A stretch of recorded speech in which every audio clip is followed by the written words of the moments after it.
the end of the day, it's going to come down, I think, to one of those two. You and I agree. I've been saying this for quite some time. I think this thing is going to happen at KeyArena. I think it's clear it's going to happen at KeyArena. It's not my wish. Now, like you and like I think everybody who's listening and every fan, ultimately the end game is what we all are on the same page with. We just want an arena that's going to bring in an NBA and NHL franchise. That's the end game.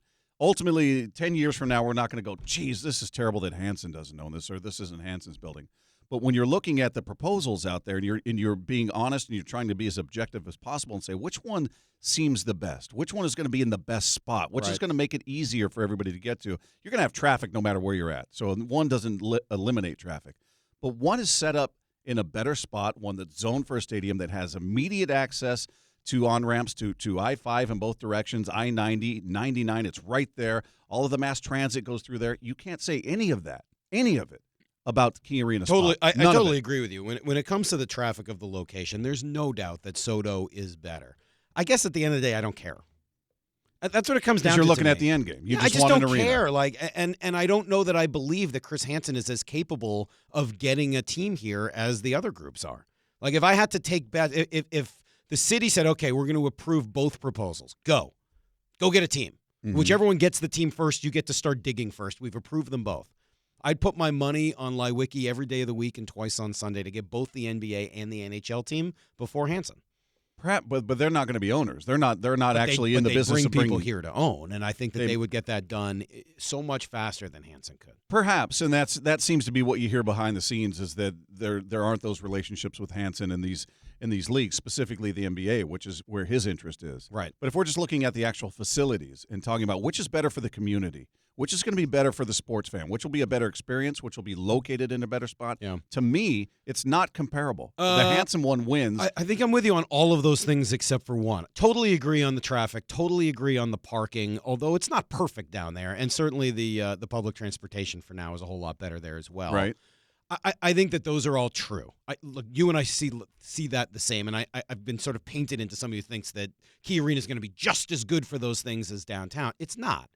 But I don't think it's as bad as people have made it out to be either. I think that there is enough parking to make it suitable over there. I do think as much as people ridicule... Where is the parking at that they're talking about? For anybody that's been around there. I mean, what did you say they had? 8,000 or 8,000 spots within the area? Yeah, well, scattered here, there. It's and more a lot centralized of them, and a lot of them are being used for other things. Yeah, so I think that's very misleading. And them bringing up the monorail I think the monorail is a great idea. What's wrong with that?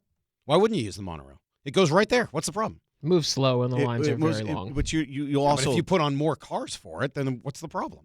It's only running two directions. It's not like it's covering the whole city. And I know that, but it goes right to Westlake where the light rail is. Yeah, so you get off the light rail, you get on the monorail, you're there. What's the problem? It's not a functional way. Why not? It's not. Because it's not diverse enough. I mean, it goes right to the light rail. What's the problem? It's the same thing as the light rail. Yeah, but you've got just in terms of access.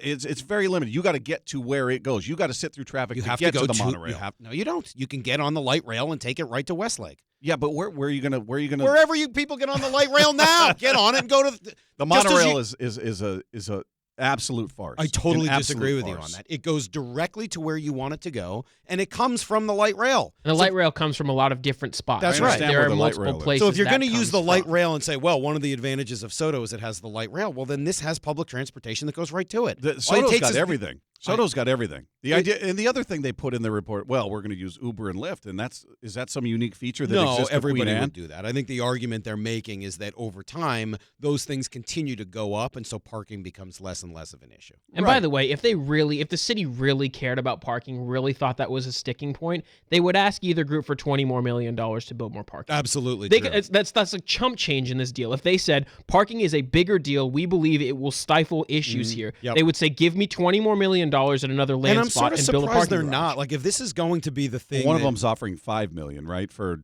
some traffic parking issues. Offsets and some of the other stuff. And just the language in there talking about syncing up these stoplights and things like that. I mean, what are you talking about? Right. First of all, why doesn't that already exist? It's a disaster around Mercer right now without an anchor tenant. It stinks there. Anybody who drives around there during prime time. Well, but not going that direction, it doesn't.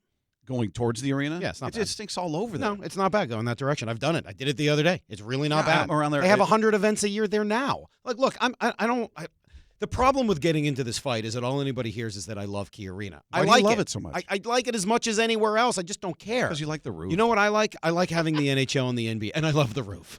I love the NBA and the NHL, and I want them here in town.